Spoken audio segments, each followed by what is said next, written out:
Thanks everybody for joining.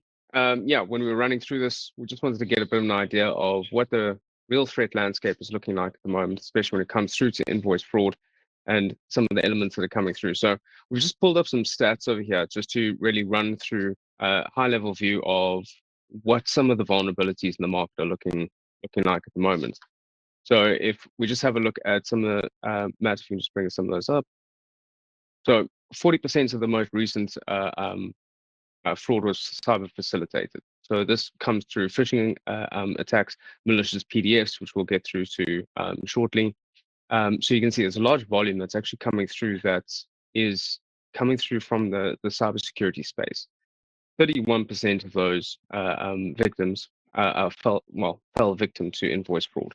So there's quite a large hit rate in terms of when those actions come through, them taking effect. And then only 19% were actually blocked by the banks. So there's a lot of impact when this invoice fraud is coming about. It's really hitting businesses hard, and there's not a lot of checks and balances that can be done at the end of the event to make sure that you really are being protected there. So if we have a look at the average value of these attacks that are coming up here, so £4,890. Now that's happening per attack. So per invoice that's coming through. So, and I'm sure that many of you recognize that there's not just one invoice that's coming through at the end of the month. So this really is an area where it's no longer just an IT problem. This is becoming a business risk.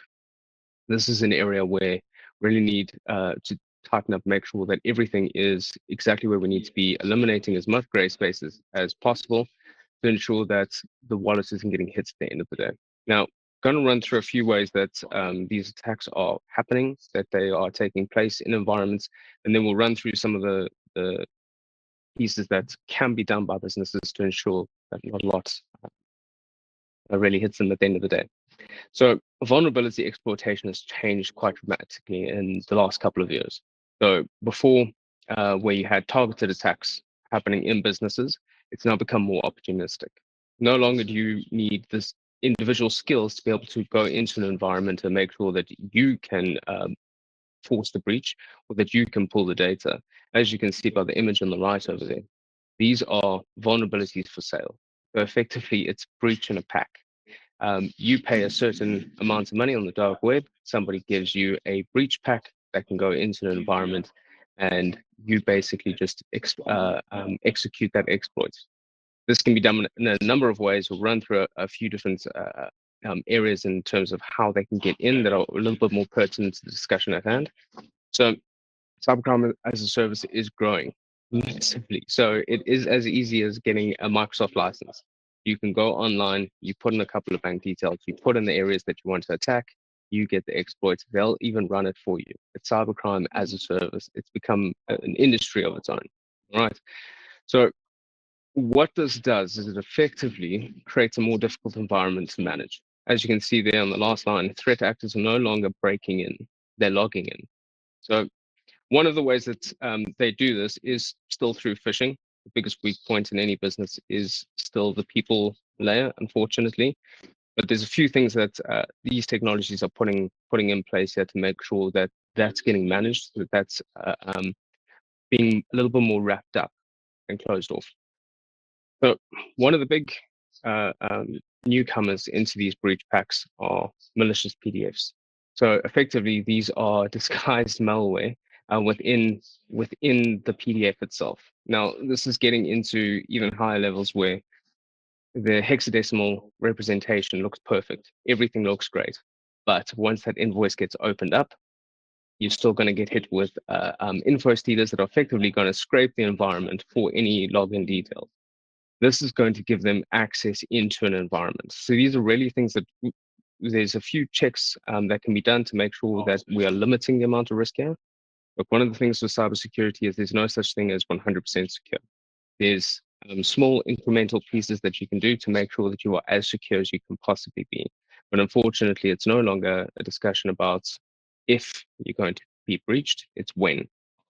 So one of the biggest risks that comes through from this is unmanaged accounts, untrained staff with access to these areas, and those are really creating massive vulnerabilities in a business.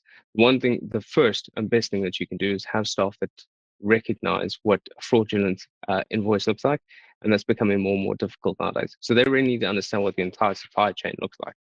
So understanding what these risks look like are really going to get you into a much better security posture than anything else. So one of the pieces that we will always recommend when it comes through to this is conditional access. So conditional access is an area where only certain people are allowed access into certain SaaS environments, certain applications, or even into certain file storage systems. I'm going to run you through a bit of a process of what this looks like when somebody lands. So the social engineering and the malicious file attachments, that's really coming through from those dark web breach packs that people are getting nowadays. You can get a PDF that's already got all of this information in there. Phishing campaigns are absolutely rampant and they're growing exponentially. What used to take 16 hours to build in terms of a good phishing campaign can now be done by malicious AI in 5 minutes. So it's getting better, it's getting faster. These are areas that threat actors are going to be investing in. So the first thing that will really happen is these malicious campaigns will go out. A PDF comes into an environment, somebody who hasn't received the correct amount of training or isn't in the right supply chain, in the right chain, opens that up, and they suddenly, info stealers have gone into the environment and they're now looking for credentials. Once those credentials are in hand, these guys have the tools that we do nowadays as well. So what they do is they deploy a vulnerability scanner. They look at the entire environment and look for all of the weak processes that are coming up in the business. Those are the areas that they're going to be looking to exploit.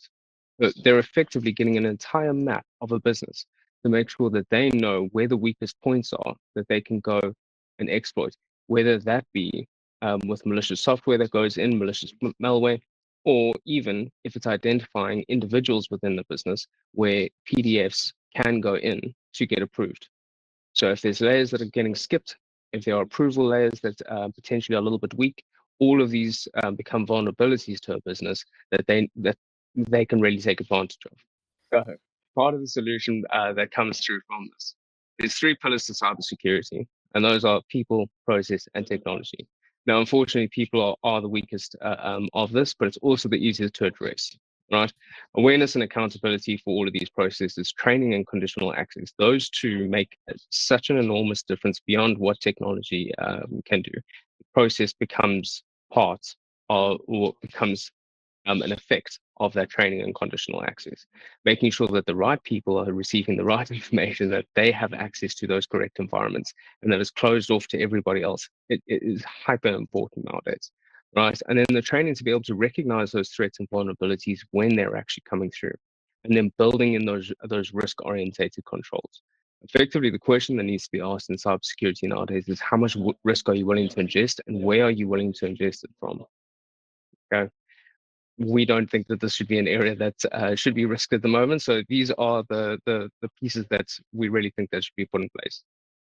The process becomes the next step of all of this, right? So limiting the amount of risk that you've got by having firm processes in place.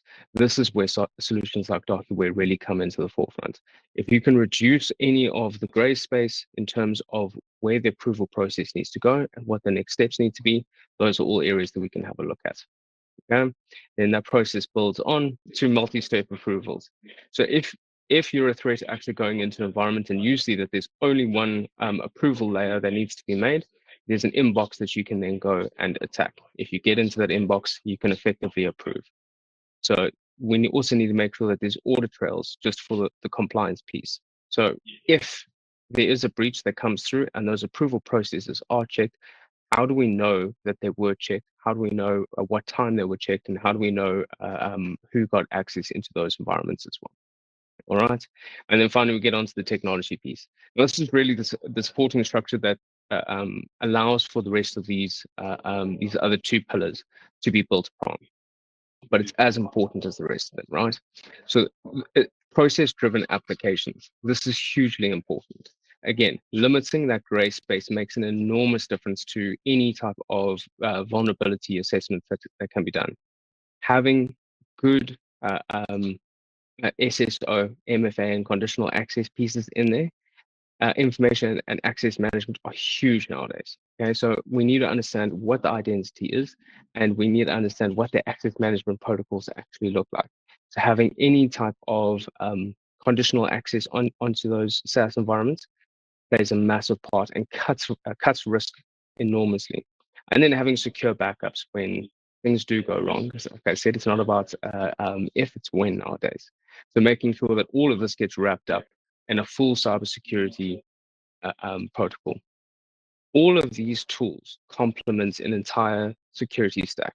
So once you've got all of these layers in place, it's really about defending and being proactive against any threats that could be coming into an environment.